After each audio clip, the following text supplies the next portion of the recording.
Good evening and welcome. I'm Laura Anderson, the Worship Associate for this evening's service.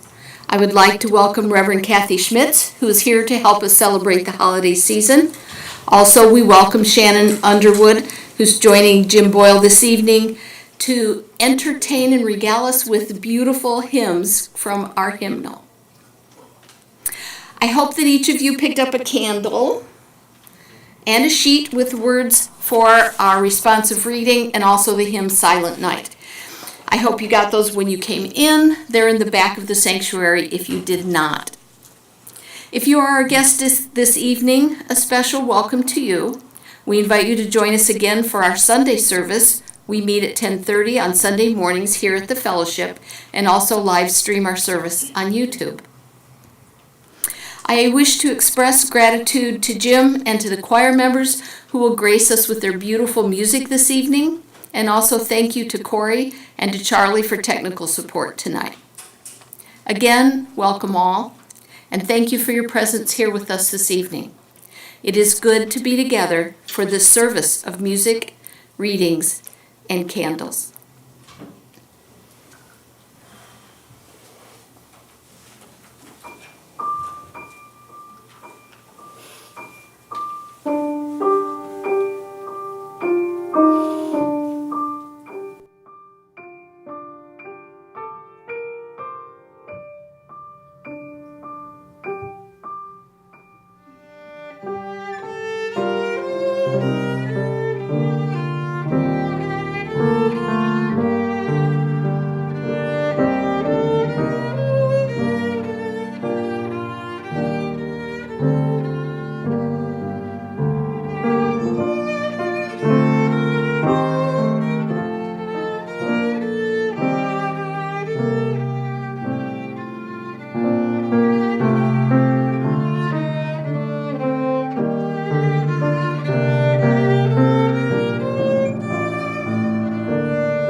Thank you. It is the custom in Unitarian Universalist congregations to begin our time together with the lighting of a chalice, a symbol of our faith. I invite John Lee, a grandfather, to come forward to light the chalice. The words for our chalice lighting this evening come from Unitarian educator Sophia Leon Faz. For so the children come, and so they have been coming, always in the same way they come, born of the seed of man and woman. No angels herald their beginnings, no prophets predict their future courses, no wise men see a star to show where to find the babe that will save humankind. Yet Each night a child is born is a holy night. Fathers and mothers, sitting beside their children's cribs, feel glory in the sight of a new life beginning. They ask, where and how will this new life end, or will it ever end? Each night a child is born is a holy night, a time for singing, a time for wondering, a time for worshiping. I invite Catherine and Bill Stanwood to lead us with the responsive reading this evening, Why Not a Star? Catherine will lead this half of the sanctuary, and Bill will lead this half. Catherine's part is the part in ordinary print, and Bill's part is the part in italics. Catherine, Bill? They told me that when Jesus was born, a star appeared in the heavens above the place where the young child lay. When I was very young, I had no trouble believing wondrous things. I believed in the star. It was a wonderful miracle, part of a long ago story, foretelling an uncommon life. They told me a supernova appeared in the heavens in its dying burst of fire. When I was older and believed in science and reason, I believed in the story of the star explained. But I found I was unwilling to give up the star, fitting symbol for the birth of one whose uncommon life has been long remembered. The star explained became the star understood, for Jesus, for Buddha, for Zarathustra. Why not a star? Some bright star shines somewhere in the heavens each time a child is born. Who knows what it may foretell? Who knows what uncommon life may yet again unfold, if we but give it a chance.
My first reading this evening is from the Christian Bible, the Gospel of Luke, chapter 2. And it came to pass in those days that there went out a decree that all the world should be taxed, and all went to be taxed. Joseph went with Mary, his espoused wife, being great with child. And she brought forth her firstborn son, and wrapped him in swaddling clothes, and laid him in a manger, because there was no room for them in the inn. And there were shepherds in the field, keeping watch over their flock by night. And lo, the angel came upon them and shone round about them, and they were afraid. And the angel said unto them, Fear not, for behold, I bring you good tidings of great joy. For unto you is born this day a Savior, which is Christ the Lord. You shall find the babe wrapped in swaddling clothes, lying in a manger. And suddenly there was with the angel a multitude of the heavenly host, praising God and saying, Glory to God in the highest, and on earth peace and goodwill to all. The shepherds said to one another, Let us now go to Bethlehem and see this thing which is come to pass. And they came with haste and found Mary and Joseph and the babe lying in a manger. The shepherds made known the saying which was told them concerning this child, and all that heard it wondered at those things.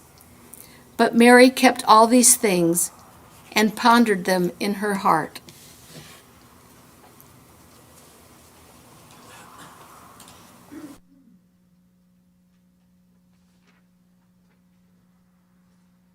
Christmas story, as told to us by Luke, we hear the news of the newborn baby Jesus. News the angels share with the shepherds, and the shepherds in turn share with Mary. Mary ponders these things in her heart. Imagine being told just after your child is born of the wonder and possibility of their life. Imagine keeping these things and pondering them in your heart. We might not be told with certainty that our child will save humankind, but they might. Or they might save a piece of it, or a friend, or a stranger. What if the angels sang such songs of hope and possibility to all of our children and their parents? What if the shepherds repeated the news? Might that not be very good news, indeed good news for all of us to ponder? I wonder, in the absence of heavenly angels, might we not be the bearers of such good news? Your child is a miracle. In the absence of the shepherds, might we not carry the tale? This child is full of possibilities. It's sometimes said that within the Christian tradition, Unitarian Universalists relate more to the Christmas Jesus than to the Jesus of Easter. That is, we relate to the incarnation, to the idea of God taking human form. We tend to be more relating to Jesus' humanity and Jesus' teachings than to his divinity and any particular salvific qualities. For many of us, the story of Christmas is that the divine, that which we hold most high, our deepest values, can take human form every day in every child. What if we were to ponder this in our hearts? That every child that comes into our lives, our community, our world, is a miracle full of possibility. And what if we extend that to every person? Every person is a miracle full of possibility. Such pondering might make for a very merry Christmas indeed. It might drive our trouble out of sight, if only for a moment. What if we took time to ponder all the miracles, all the possibilities that surround us tonight and every night?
From the Christian Bible, Gospel of Matthew, chapter 2.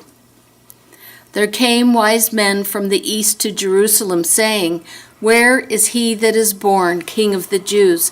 For we have seen his star in the east, and we are come to worship him." When Herod the king heard these things, he was troubled. He called the wise men to him and asked of them exactly what time the star appeared. Then he sent them to Bethlehem and said, "Go and find out all about the young child, and when you have found him, bring me word that I may come and worship him also." When they had heard the king, the wise men departed. The star which they saw in the east went before them until it came and stood over where the young child was. When they saw the star, they were overjoyed, and when they came into the house, they saw the young child with Mary his mother, and fell down and worshipped him. And when they had opened their treasures, they presented unto him gifts, gold and frankincense and myrrh.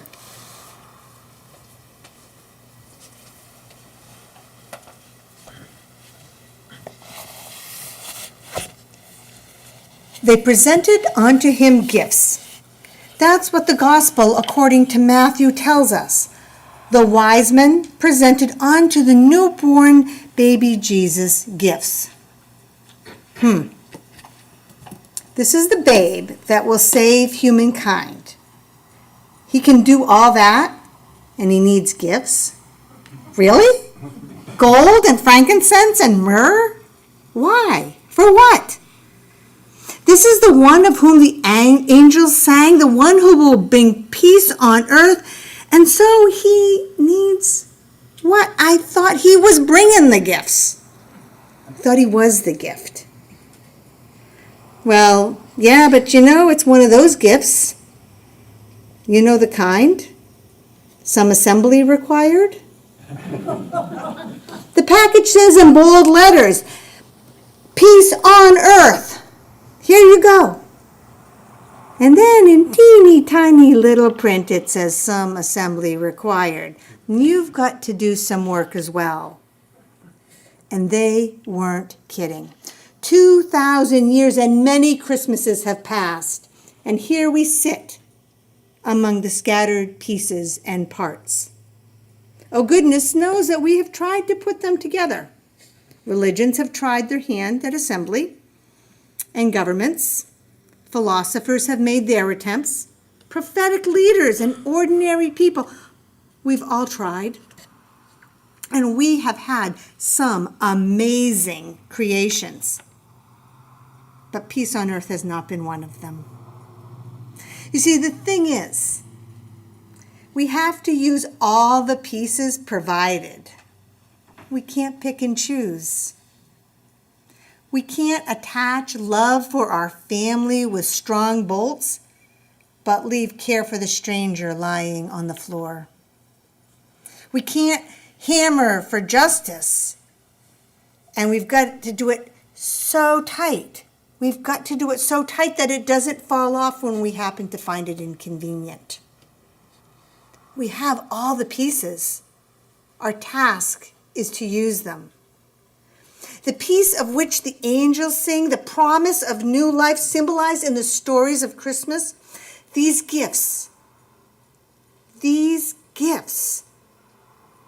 they are ours. Not for the asking, not for the taking. Rather, they are ours to create. This is the gift that the child needs to bring his gift to life. To bring his gift to life. This is the gift that the child needs, the commitment of our hearts and our minds, the strength of our hands to make the promise real. So that peace on earth is sung not only by the distant voices of far-off angels. So that peace on earth is a song that is echoed back by all of us and sung by all the world. Will you join me for a moment of reflection?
The two-fullness of life is part of the experience of many of us. Our calendars, our hearts, and our heads are too full. This two-fullness may diminish our lives, but it can threaten to destroy others, especially when that two-fullness is comprised of too much judgment. This time of year can be especially difficult for those who are excluded from parts of our society, and particularly their families because of who they are. This is the case for some young people who are gay, lesbian, bisexual, transgender, or questioning. Too often, when these young people speak the truth of who they are, their families find there is no longer room for them in their homes or in their hearts. We look forward to a day when all young people are loved and accepted by their families and fully included in society. Until then, here in Charlotte County, there is the All Rainbow and Allied Youth Organization, ARRAY. ARRAY offers a safe and supportive environment for our lesbian, gay, bisexual, transgender, queer plus youth of all races, nationalities, and incomes. And farther in distance but not in need are immigrants at the southern border who seek safety and a better life for themselves and their families. You may remember, if you are a part of the fellowship, we recently had a first-hand report from Team Brownsville that the situation at the border is not getting better. In recognition of the good work of these groups and much-needed services, the offering this evening will support these two groups. Checks can be made out to UFCC and dropped in the basket over by the exit door. We also accept donations with the Venmo app. Your donation would go to UFCC offering with a designation for Christmas Eve. As we open the doors of our hearts to say, here, there is always enough room, please be as generous as you can. Thank you.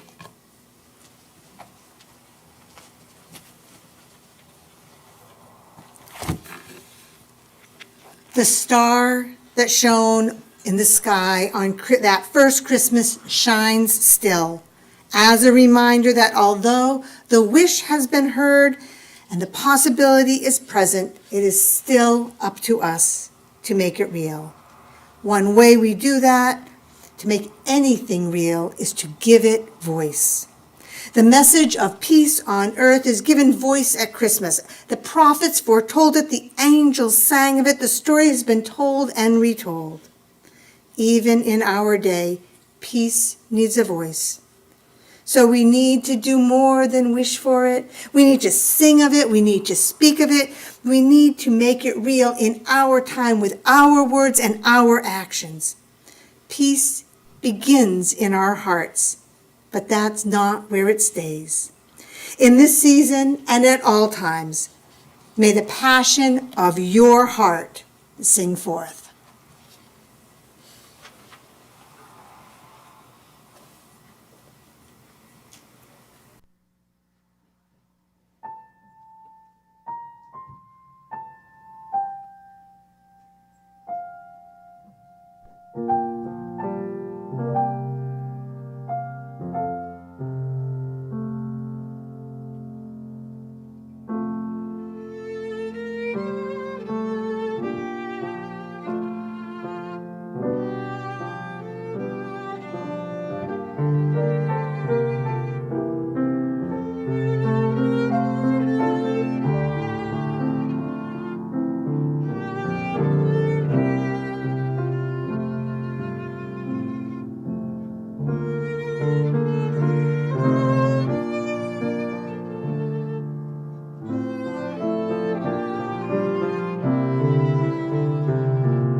In a moment, we will extinguish our chalice and have our words of parting followed by silent night. But first, some instructions. We begin by opening the door of the sanctuary as a symbol of taking our light out into the world. Through the first verse of Silent Night, please remain seated, and when you're ready, you can light your candle using the switch on the bottom.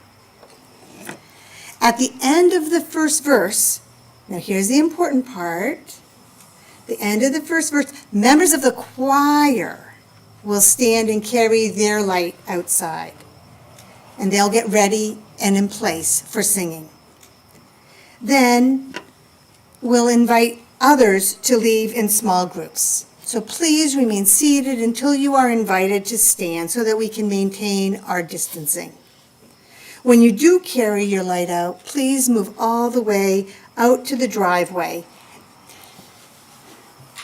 Since we will be outside, we will be socially distancing, and please keep your mask on if you're planning to sing. Please plan to stay until the choir is finished, since we'll be in the driveway and we want everyone to be safe before cars start moving. The words for Silent Night are on your handout. While you're inside, Omicron requests that you hum. Once outside, if you wish to sing, please keep your mask on and maintain distance. At the conclusion of the choir's offering, you can place your candles in the basket. It'll be on the bench on the other side of the offering.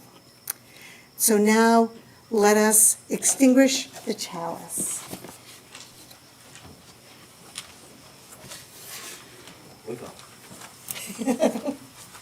We extinguish the flame, but not the light of truth, the warmth of community, or the fire of commitment.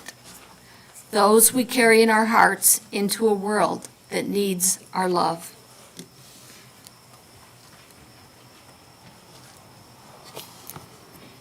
And now, into the stillness of the night, take your light, a symbol of peace. Take it with you as a wish you carry in your heart. When the time is right, give it voice in word and song. Into the stillness of the night, take this flame, a symbol of the peace yet to be. Take it with you as a promise you carry with you always, a promise that together we can take the steps, give the gifts, do the work to create the peace the world needs and our hearts yearn for.